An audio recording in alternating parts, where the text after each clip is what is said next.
السلام عليكم ورحمة الله وبركاته، وتعالى أقول لك على كام طريقة تحافظ بيها على عربيتك لو هتركنها في مكان مجهول أو خايف إن هي تتسرق منك، وخصوصًا لو العربية بتاعتك جديدة. دور كده دور ما دور دارتش. دور بس.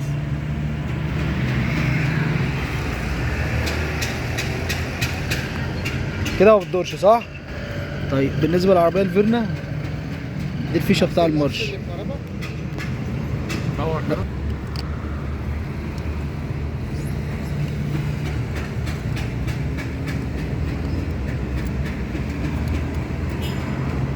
طيب دي فيشة المارش، دور كده دور العربية شاور العربية.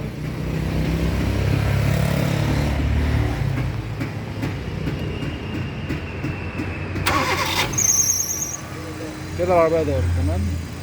يبقى دي كده لو أنا عايز أفصل المارش، لو أنا راكن في عربية في مكان وعايز أفصل المارش، الفيشة دي في عربيات الفيرنا.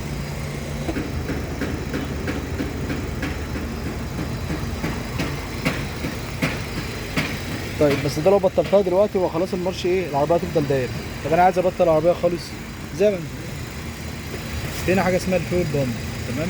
لو انا شلت الفيوز او شلت الكتاوي ده، هنا الكتاوي ده شلت بتاع الترومبه، العربيه هتفصل معايا. يعني هنا مكانه اهوت، ده رقم كام؟ 2 1 2. شيل كده العربيه كده اللي يحصل، زود كده العربيه، بطلت العربيه لان كده قطعت البنزين عنها. حاجة تالتة، ممكن افصل فيش الكرنك نفسها، وكده العربية هتديني مارش ولكن مش هتكمل دوار، هيبقى فيها مارش بس. يبقى انا لو عايز افصل العربية من جذرها خالص انا كده بقفل المارش كده افصل.